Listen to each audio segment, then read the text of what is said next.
Good evening, my dear students. This is Arvind Patil. Welcome to e-learning platform, and today we are going to discuss about the solutions related to Bosnick's theory. Before we proceed, I would like to just briefly highlight about the assumptions of a single layer theory or Bosnick's theory. In 1885, Bosnick presented a theory for calculating the stress in the soil mass based on the following assumptions. The soil is homogeneous without any stratification and isotropically linearly elastic, which means that it abides by Hooke's law. The soil mass boundary is semi-infinite elastic half space. The load is applied on a level surface. The soil mass is weightless. So with these brief assumptions, let us solve the problem for the given problem.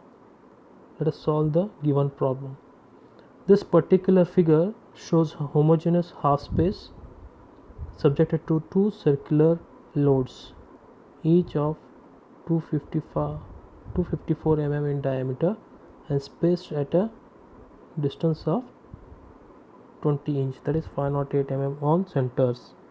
The pressure on the circular area is 50 psi. Later we can convert these psi or else the inch in terms of kPa or else mm. Need not bother about that. The half space has elastic modulus of 69 MPa, Poisson's ratio of 0.5. They're asking us to calculate the vertical stress, strain and deflection at point A. Where we are about to calculate, this is the point where we are interested to find out the vertical stress, strain as well as deflection.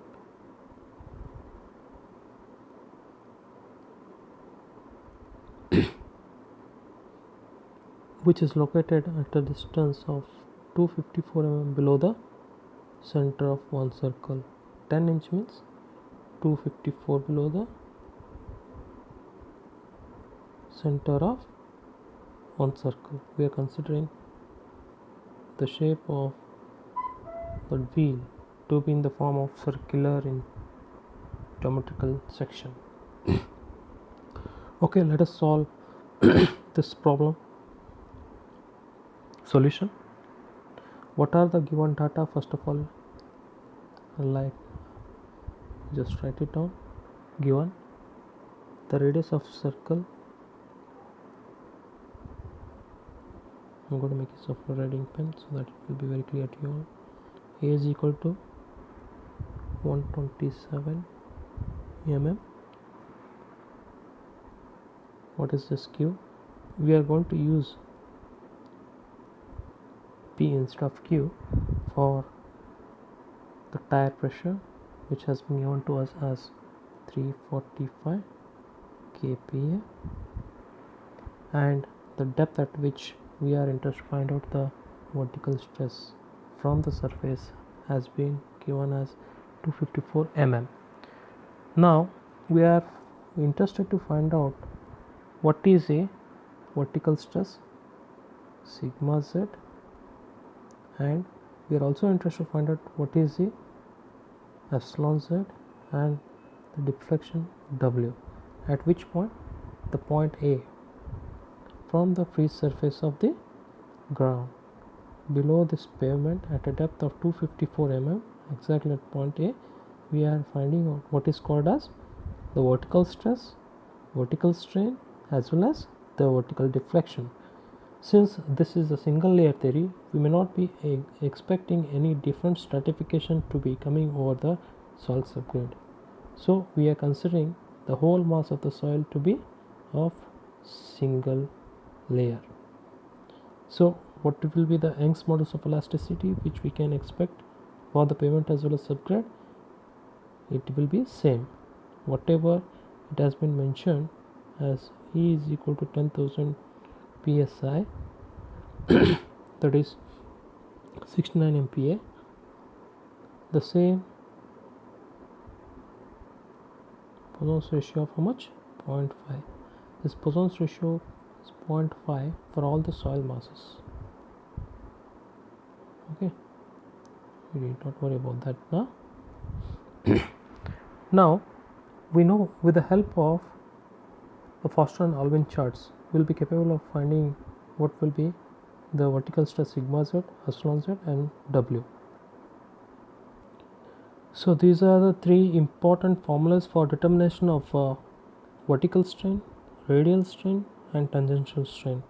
Since in the given problem we are only interested to find out the vertical strain epsilon z with the formula 1 upon E sigma z minus mu into sigma r plus sigma t. For calculating this sigma z, what are the essential parameters we require to calculate? E has been given to us, sigma z has to be found out, mu is given to us, sigma r has to be found out, and sigma t should also be calculated.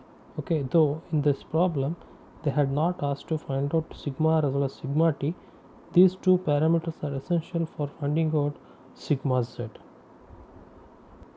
As a prerequisite for solving this previous problem, for determination of this sigma z, we can just do the calculation with the use of mathematical formula, which we can call this one as analytical, or graphically it could be found out by the Alvin chart, Foster or Alvin chart. So the figure 1.1 represents the tangential stress sigma t due to the circular loading, and this graph indicates the vertical stress sigma z due to circular loading. Along y-axis there is a depth in radius, and along x-axis there is a stress in percentage of surface contact pressure, and here along y-axis there is a depth, along x-axis there is a stress in percentage of surface contact pressure. So these two important graphs that is present in this current slide is used for determining the tangential stress sigma t as well as vertical stress sigma z. So here in the next slide we will be capable of calculating what is called as sigma r, that is radial stress due to the circular loading. Y-axis represents the depth, x-axis represents the stress in percentage of surface contact pressure. So for all these three graphs, what are the important parameters that we must be having with us? So you just go through this, which has been given in the data book. X-axis always represents stress upon Q into 100. Y-axis represents Z upon A, and whatever the number of curves that has been represented in the form of concavity or convexity, upside or downside, it can be represented by the ratio of R upon A. So we have to calculate what is called as R upon A, and also we should get to know what is called as Z upon A. So with the help of R upon A and Z upon A, we will be able to know what will be the stress in percentage of surface contact pressure. So whatever the values that are being represented along x-axis, they are nothing but the tangential stress if you try to refer to this graph. And the same, whatever I have explained for the tangential stress to be calculated, it will remain same for the vertical stress sigma z to be found. So we require R upon A, we require depth Z upon A. With the help of R upon A and Z upon A, we can easily calculate what is the stress in percent of surface contact pressure by referring to this curves, okay, with reference to the y-axis. So you can just observe here, it will be very carefully, you just can observe here, it will be very useful information for you to know whenever the depth is increasing, what happens to the vertical stress. The vertical stress goes on decreasing because they are tending to move in the negative x direction with the increase in the depth. So with the decrease in the depth, what happens? The stress is increased in the positive x direction. So here also the tangential stress decreases with the increase in the depth, okay, and it tangential stress increases with the decrease in the depth. The same thing can be found here. For increase in the depth, the radial stress is, with increase in the depth, the radial stress is decreasing towards negative x-axis. Now, without wasting much of our time, let us go for calculating the basic prerequisites that are essential for determination of sigma z, epsilon z, as well as w. Sigma z, epsilon z, as well as w. W is nothing but the deflection. So for doing that, we first have to calculate what is called as R upon A. What is this R upon A? And also we have to calculate what is called as Z upon A. So if we can just refer to the previous graph, if we are interested to find out what will be the vertical stress at point A, where exactly it is lying, it is exactly at the center line. So what will be the radius with reference to center? If we try to measure the radial separation of a uniform loaded area with reference to vertical axis at the point of determination, r happen to be equal to 0. If we try to move outward with reference to the central vertical axis, the r value will be changing from 0 to infinity. But we are trying to consider the semi-infinite space for the determination of the vertical stress. Anyways, so first of all, let us find out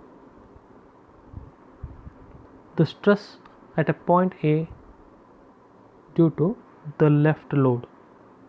Because I am calling this one as left load because there is a presence of right load. So there will be effect of this right load at the point A, and also there will be effect of this left load along the vertical axis at the center. So hence we require to calculate the stress caused due to the left load as well as stress caused due to the right load.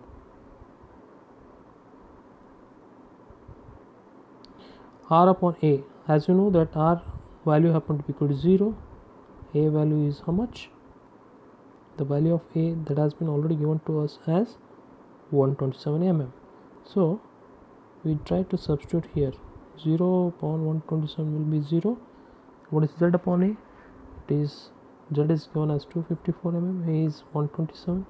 You will get this Z upon A as 2. So with the left loading having R upon A is equal to 0 and Z upon A is equal to 2, we try to find out what is called as sigma Z. How are you going to calculate that? I told you which graph you have to refer to for determination of vertical stress. Sigma Z, stress in percent of surface contact pressure. Stress in percentage of surface contact pressure. Okay, how to find this out? We have the value of what?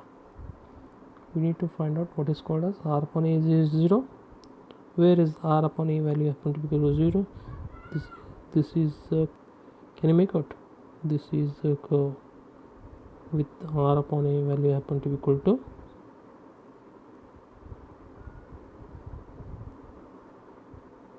0. Okay, now whatever this curve has been represented,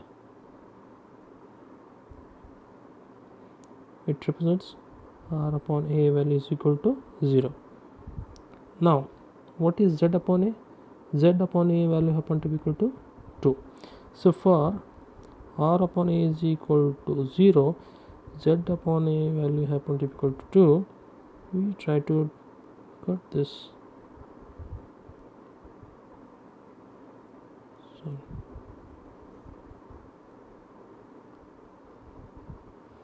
We try to draw the line cutting R upon A is equal to 0, and we should take this in vertical upward direction such that you will get the value around 30 here.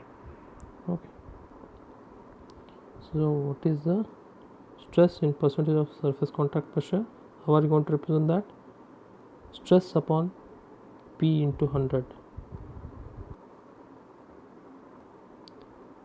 Stress upon P into 100. What is stress? Stress upon P into 100 is how much? 30. Then therefore what is this called as vertical stress. Okay, now what is this? The tire pressure. So hence vertical stress is equal to P into 30 divided by 100.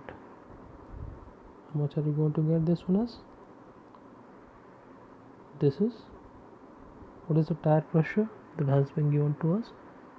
345 kPa multiplied by 0.3. It will give us some value nearer to 96.6 kPa, because this 345 is been expressed in terms of kilopascal. Now similarly, you find out what could be the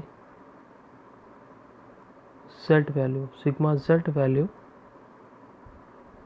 or else sigma R and sigma T values due to the left loading.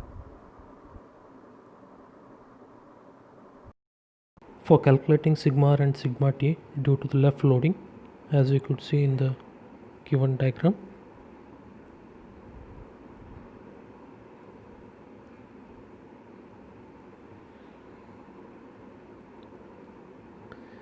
actually this is the diameter. As we could see, this would be its radius, and this is the exact central point at which the point A is located in the vertical axis, and the dimensions have been represented in terms of inches as well as psi. That could be converted with these conversion factors. Now what I am supposed to calculate is, our determination was with respect to the left loading, out of which we found out sigma Z.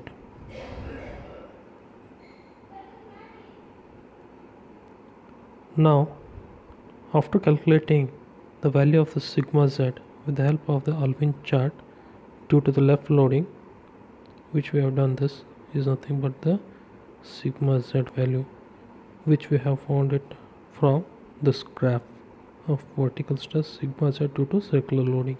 What type of loading we can say? This left loading.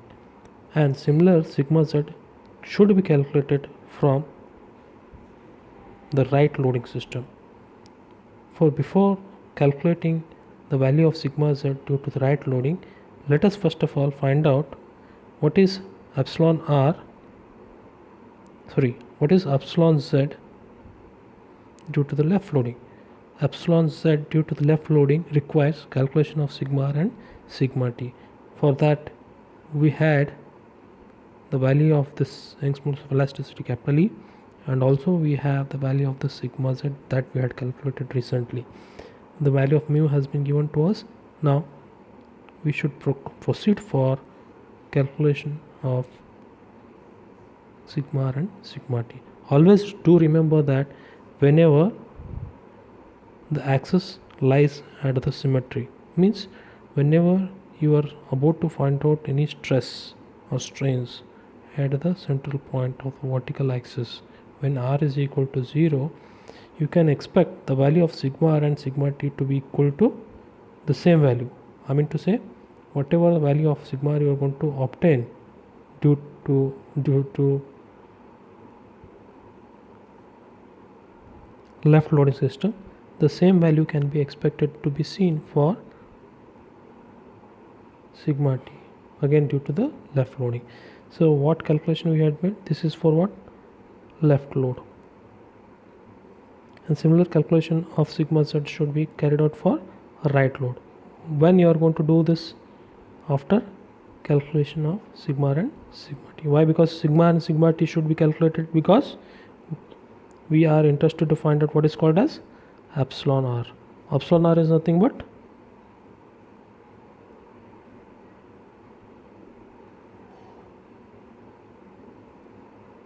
it's not epsilon R, it's epsilon Z. What do you mean by epsilon z? It is the vertical strain. So the formula of which I have given to you in the previous slide, epsilon z is equal to 1 upon E in bracket sigma z minus of mu sigma plus sigma t. So we are about to find out the strain, vertical strain.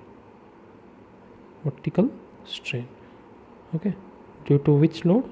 Due to the left loading system. Left loading system in the sense this can be considered as left load. Okay, now we have to refer to the Alvin charts, okay, for finding out what? Sigma r as well as sigma t. So in the sigma r, the referred chart has the curves representing r upon a values varying from 0 to 10, 0, 0.5, 1, 1.52, 2.53, 4, 5, so on up to 10.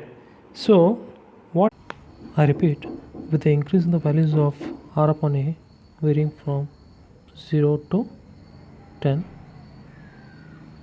0, 0.5, 1, 1.52, 2.53, 4, 5, 6, 7, 8, 9, 10. Value of a is constant, which is nothing but the radius of the tire. What is r? It is nothing but the radial distance. R is nothing but the radial distance. When the radial distance is exactly at the center, r is equal to 0. When the radial distance is equal to 1, 1, 2, 3, 4, 5, so on up to n, due to increase in the value of r, the value of r upon a goes on changing. With increase in the value of r, the value of r upon a value changes to 0 to 10. So what happens if the radial distance increases? If the radial distance increases, the stress is getting decreased. Hope you can make out. When the stress is 100, when the stress in percent of surface contact pressure is 100, the value of r upon a is equal to 0. What does it mean?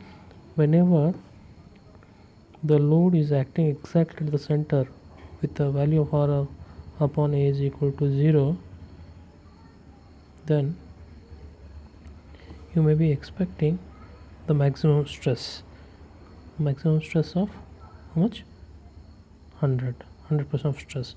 When the radial distance increases, with respect to central portion, central axis, if we can assume this as a central portion where r is equal to 0, with the increase in the radial distance in the positive x direction, the stress goes on decreasing. So that's what I mean to say. The stress gets on decreasing. The vertical stress gets on decreasing, or you can say this one as radial stress gets on decreasing.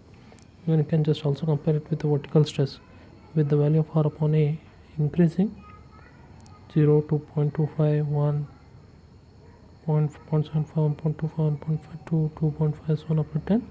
What is happening? The vertical stress getting decreased in the radial direction with the increase in the value of r upon a from value of 0 to 10. Okay. Now for finding out the value of sigma r and sigma t, we require the two prerequisites. One is r upon a, another is z upon a. Due to the left loading, you know that we are determining the strain at the central axis, the vertical axis, which is lying exactly at the center with the value of radial distance r is equal to 0.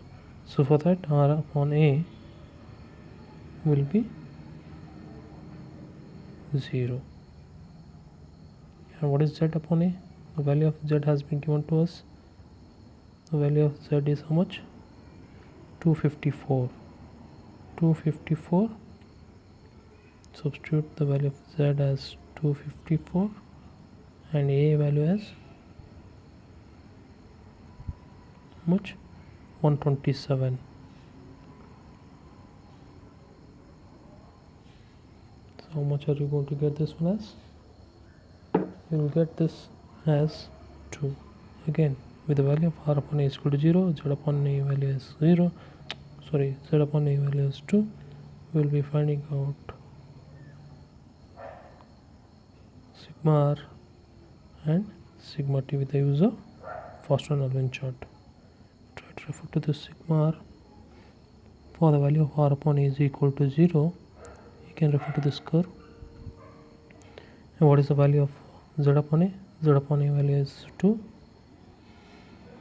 So hence you can just mark over here z upon a. This represents z upon a. Already I told you all of y is z upon a, and whatever these curves are there, they are represented as r upon a values, and along x-axis they are nothing but stress in percentage of surface contact pressure. What type of stress here? If you are trying to refer to this chart, it is a radial stress.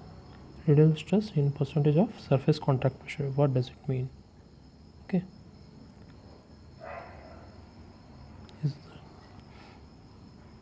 Now draw the horizontal line cutting the curve represented with r upon a is equal to 0.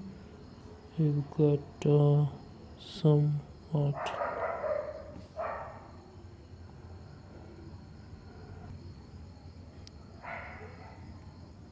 you draw this curve to cut the line of curve r upon a is equal to 0, which is somewhere here, representing 1.6.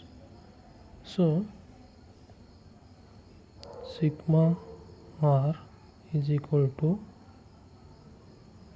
1.6 times of 345 divided by 100. Why this is? Because you know that it is represented as which formula? Radial stress divided by small p, because radial stress divided by small p into 100 is equal to 1.6. Therefore, radial stress is equal to 1.6 times of p is how much? 345 kPa divided by 100. How much is this? Radial stress is 5.5 kPa. You can also do this exercise for finding out what is called as sigma t by referring to the Lorentz chart.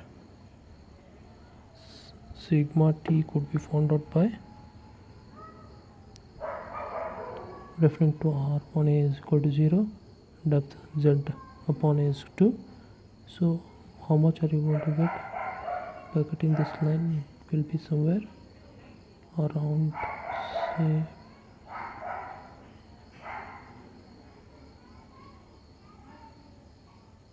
near to 1.6. Resume 1.6 again, it is 345 divided by 100, somewhere around 1.6 to 1.7. you'll get it as 5.5 kPa. This is the value of sigma t. Now these are all the calculations which we have done. Due to the left loading, already we have calculated sigma z as 96.6 kPa, and also we know the calculation of sigma r and sigma t, which we have done it through Lorentz charts, and we know that because of r is equal to 0, whatever the calculation we can make it for sigma r, that will hold true for sigma t. I repeat, sigma r is equal to sigma t whenever the radial distance r is equal to 0, whenever the load is exactly acting at the vertical axis of symmetry. Sigma r is equal to sigma t because r is equal to 0, 5.5 kPa. The value of sigma r is equal to sigma t whenever the radial distance is acting at the vertical axis along the symmetry. This condition is going to be applicable. Sigma r is not equal to sigma t if the radial distance is going to other than the value of 0 or greater than 0. Okay, now due to the right loading with the r upon a is equal to 4 and z upon a is equal to 2. The question is why this r upon a is equal to 4, z upon a is equal to 2? Let us see. With the substitution of value, r upon a is equal to say 508 divided by 127. Already we know what is the value of a, it is 127. Why this r is equal to 508? Let us see. So here, why the value of r is equal to 508? Because see, we are interested to find out the value of as we are determining the value of sigma z, epsilon z and w due to the left loading as well as right loading, we need to find out the value of r upon a and z upon a value due to right loading system. When you are trying to compare it with respect to the right loading system, this is considered to be a right load. At that point type determination A, what is the radial distance with reference to the center towards the A? The radial distance from the center till point A, R value is nothing but the distance of separation from center to center, which has been already given to us as 20 inch. 20 inch means 508 mm. This is 508 mm. So hence R value due to the right loading at point A is how much? 508, and the radius of tire is 10 inch. 10 inch means the diameter of the circular load, half of that, 254 divided by 2, it will be how much? 127. So you are going to get this one as 4, which I have represented as 108 divided by 127 is equal to 4. Now once again need to calculate the value for z upon a. Need to calculate the value of z upon a, which will be the same as that of the previous calculation due to the left load. Why that will be same due to the right load? Because the depth remains the same. How much is the depth? Depth at the point of determination, even due to the right loading from the surface is how much? It will be 10 inch, which is nothing but 254 mm. Z value is 254 mm. Z upon A is constant. A is nothing but the radius of the circular load, 127. 254 divided by 127 means it will be around 254 divided by 127 will be equal to 2. So with the values of r upon a is equals to 4 and z upon a is equals to 2, we have to find out the values of sigma z. We have to calculate the value of sigma z, which due to the right loading system, which is nothing but the vertical stress at the point A due to right loading, with the values of r upon a is equal to 4, z upon a is equal to 2. Again, by referring to the algorithm as we have done it before, by referring to the previous course that has been already given to you in the data chart, you can do that exercise by your own and directly writing the values. You are going to get this one as 2.6 kPa.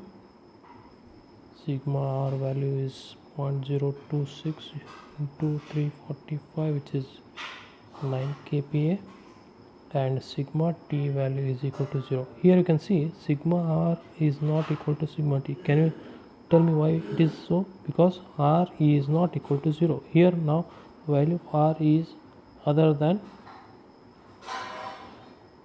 value of 0. So what will be the value of R here? R is equal to 508. So R is equal to 508, which is not equal to 0. So that's why sigma R is not equal to sigma T. Now by superposition principle, what we are doing is the net effective value of sigma z, which you can expect to see at point A, is due to the combined effect of the vertical stress due to the left load and the vertical stress due to right load. What will be the vertical strain here? The vertical strain is due to the combined effect of superimposed left load as well as right load. What will be the deflection? Deflection, whatever you are going to calculate, it will be due to this combined effect of left load as well as right load. So that's why whatever the calculation we are going to make, like sigma z, epsilon z, w, it will be with respect to the left loading as well as right loading system. Then we have to add them together to get the superimposed value of sigma z, epsilon z as well as w. Now I shall do that exercise. Already we have calculated the values of sigma z,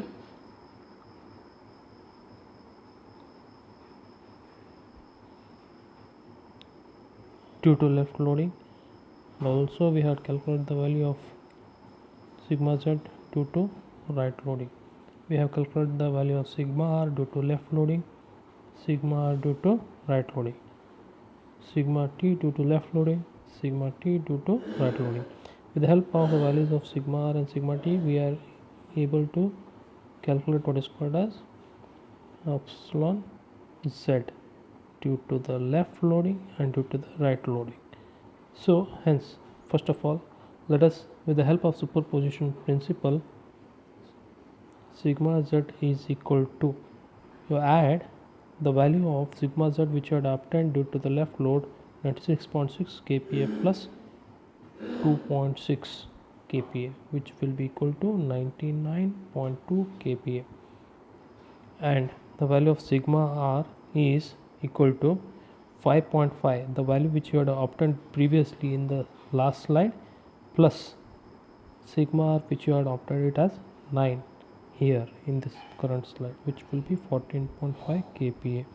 Similarly, sigma t would be 5.5 plus 0, which would be equal to 5.5 kPa. Now already we have calculated the superimposed values of sigma z, sigma r and sigma t, which is necessarily required for calculating the superimposed value of epsilon z by the given formula 1 upon e in bracket sigma z minus mu into sigma r plus sigma t. In the next slide we will see the substituted value of this epsilon z, which will be equal to 99.2 minus mu has been given at 0.5, values of combined epsilon r is, and the value of combined effect of sigma t is 5.5, which will be divided by the value of Young's modulus of elasticity 69 MPa. That should be converted to kPa by this conversion. 69 MPa is equal to 69 into 10 to the power of 3 kPa. Epsilon z is equal to, what I am going to get it as 100,129, which is nothing but the vertical strain, which doesn't have any units with it. Now we found out the values of sigma z, epsilon z. Now we are required to calculate what is the value of the total deflection W. The deflection factor at the point A due to the left load is 0.68 and that due to the right load is 0.21. Why this is so? Because here we have to again refer to the values of R upon A is equal to 0, Z upon A is equal to 2 due to the left load, and R upon A is equal to 0, Z upon A is equal to, sorry, we have to refer this R upon A is equal to 4, Z upon A is equal to 2 due to right load. This is due to right load and this is due to left load. So these are nothing but the curves which are representing R upon A values, and vertical y-axis they are represented as Z upon A. These are nothing but the R upon A, these are nothing but Z upon A, these are the deflection factor values. Okay, so the deflection delta or W can be found out by this formula. Delta or W could be found out from this expression: contact pressure of the tire pressure small p into radial distance of tire small a divided by Young's modulus of elasticity E into deflection factor F. Already we have found out the value of this deflection factor due to the left loading as how much? 0.68, and that due to the right loading with these parameters of R upon A is equal to 4, Z upon A is equal to 2, we found the deflection factor as 0.21. So due to the superimposition, what are we going to get? Due to the superimposition, we'll get the net total deflection of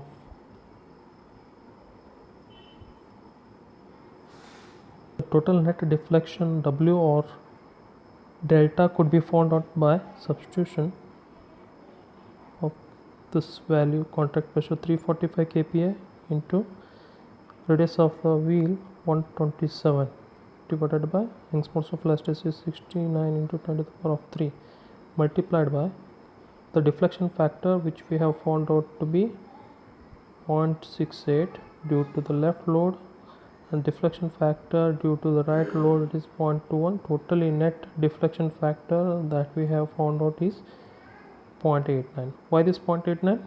0.89 is nothing but the deflection factor which we have found through left loading and right loading. Left loading with the R upon A value is equal to 0, Z upon A value is equal to 2. How much we had obtained it as? It is 0.68.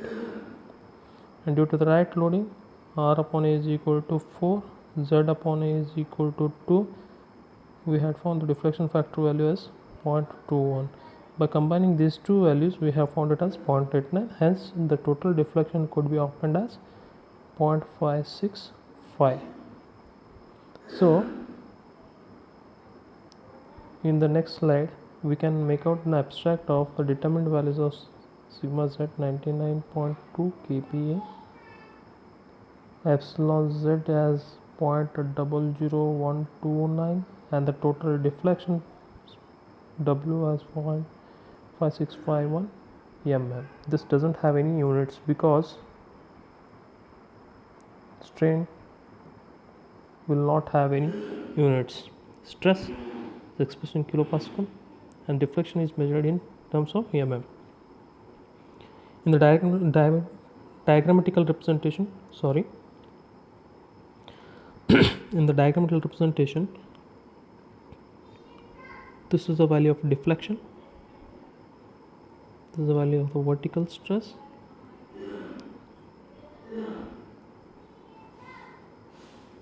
the vertical stress will try to get reduced whenever the radial distance is going to be increasing from the surface. It increases at the center.